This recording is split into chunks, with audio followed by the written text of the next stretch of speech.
Good morning all of you. Today topic भारतीय अर्थव्यवस्था 1950 means 1950-1990 means 1990। जब हमारा देश स्वतंत्र हुआ तो भारतीय नेताओं द्वारा एक ऐसे आर्थिक तंत्र को स्वीकार किया गया जो कुछ लोगों की बजाय सभी लोगों के हितों को प्रोत्साहित करे और बेहतर बनाए। स्वतंत्र भारत के नेताओं ने देखा कि पूरे विश्व में दो प्रकार की अर्थव्यवस्थाएं व्याप्त हैं। नंबर एक पूंजीवादी अर्थव्यवस्था और नंबर दो समाजवादी अर्थव्यवस्था। हमारे नेताओं ने दोनों अर्थव्यवस्थाओं के अच्छे बिंदुओं को लेकर एक तीसरी अर्थव्यवस्था विकसित की जिसे कहते हैं हम मिश्रित अर्थव्यवस्था। यह अर्थव्यवस्था प्रधानमंत्री की अध्यक्षता में 1950 में योजना आयोग के गठन के द्वारा बनाई गई। ये हमारी पंचवर्षीय योजनाओं का पार्ट थी। पहला पॉइंट आता है पंचवर्षीय योजनाओं के सामान्य उद्देश्य। प्रत्येक पंचवर्षीय योजना, सबसे पहले हमारी समझ में आना चाहिए पंचवर्षीय योजना क्या है। पंचवर्षीय योजना का मतलब है किसी योजना की अवधि 5 साल मीन्स 5 साल से अधिक नहीं होगी। विपरीत परिस्थितियों में थोड़ा बहुत टाइम इंक्रीज हो सकता है। मोस्टली मैक्सिमम टाइम लिमिट कितनी होती है इसकी? 5 ईयर्स होती है। प्रत्येक पंचवर्षीय योजना के लिए कुछ विशेष रणनीति और लक्ष्य होते हैं। कोई भी हम पंचवर्षीय योजना बनाएं उसकी कुछ विशेष नीतियां, कुछ विशेष लक्ष्य होते हैं जिन्हें हमें पूरा करना होता है।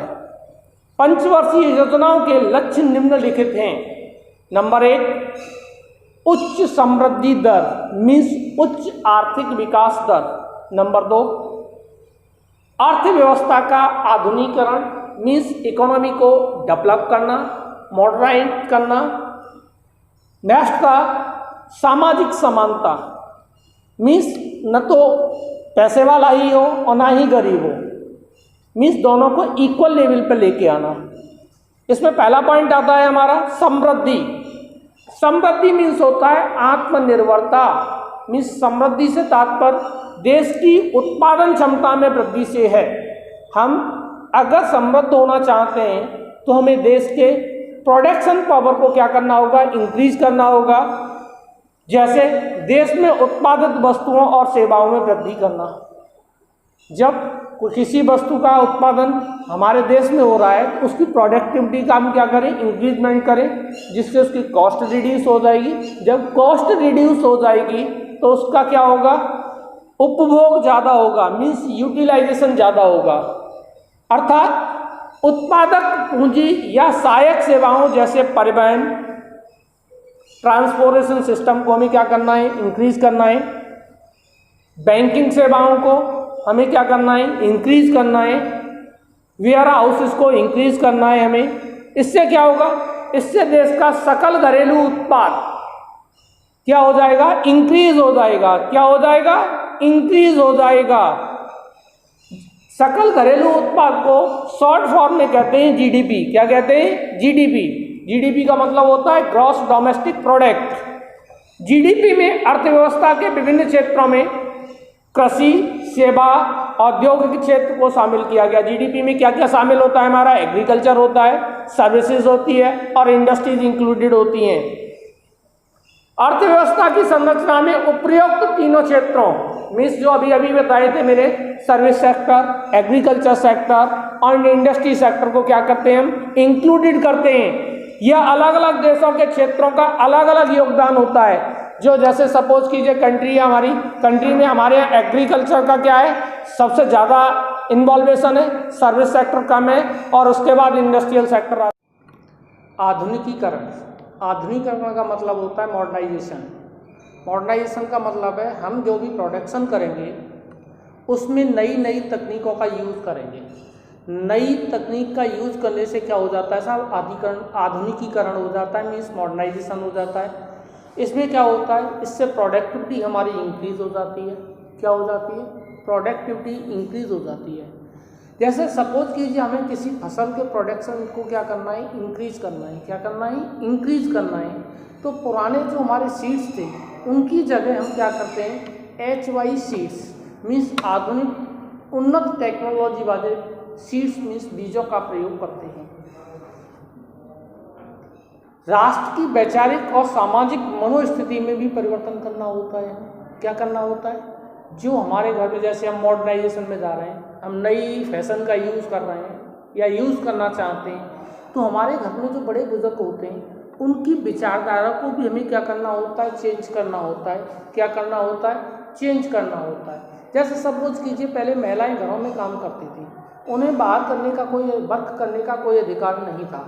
ठीक है, तो ये परंपरागत था, मीन्स ओल्ड कल्चर था हमारा, जिसे हम ट्रेडिशनल कल्चर कहते हैं। आज के कल्चर में जो मॉडर्न कल्चर है, इसमें आज की डेट में महिलाएं क्या करती हैं, अर्थव्यवस्था के हर क्षेत्र में पुरुषों के साथ कंधा से कंधा मिलाकर काम करती हैं। और जो मॉडर्नाइजेशन हमारी सोसाइटी है वो क्या होती है, अधिक डेवलप्ड होती है। सेकंड पॉइंट आता है हमारा आत्मनिर्भरता। क्या आता है, आत्मनिर्भरता।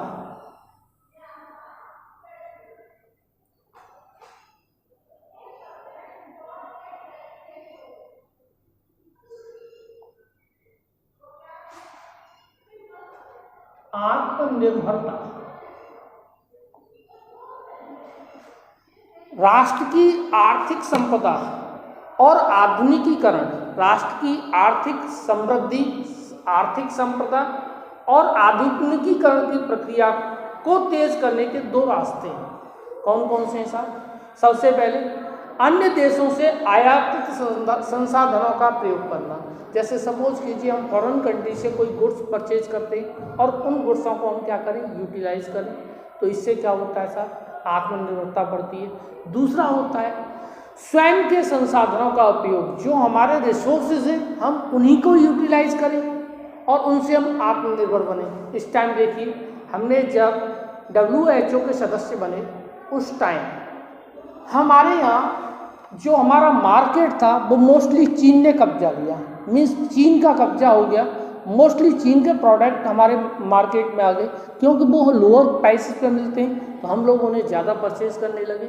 ऐसी कंडीशन में क्या हुआ, हम अदर कंट्री पर डिपेंड हो गए और अपने यहाँ के गुड्स के प्रोडक्शन को हमने क्या कर दिया, रिड्यूस कर दिया, या वो इंडस्ट्रीज बंद हो गई। आज चीन हमें क्या कर रहा है, आंखें दिखा रहा है, हमारे देश की ज़मीन पर कब्जा करना चाहता है। तो ऐसी कंडीशन में हमारे प्रधानमंत्री ने एक नारा दिया है, आत्मनिर्भर भारत। इसका मतलब है हम अपने देश के ही संसाधनों का स्वयं यूज़ करेंगे और उन्हीं से हम क्या होंगे, सेल्फ डिपेंड होंगे।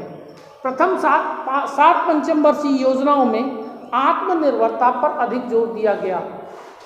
इसका रीज़न है कि हम विदेश से आयात कम करेंगे, स्वयं का प्रोडक्शन करेंगे और उसे हम क्या करेंगे, एक्सपोर्ट करेंगे। क्या करेंगे, एक्सपोर्ट करेंगे। इसके बाद आता है समानता।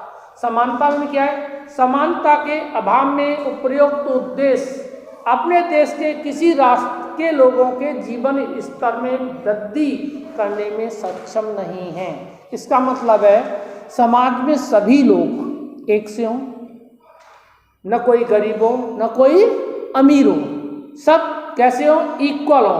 तो ऐसी कंडीशन में क्या होगा सर, समरसता आएगी, और समरसता आएगी तो क्या होगा, आधुनिकीकरण बढ़ेगा, मीन्स नई डेवलप टेक्नोलॉजी को हम यूटिलाइज करेंगे।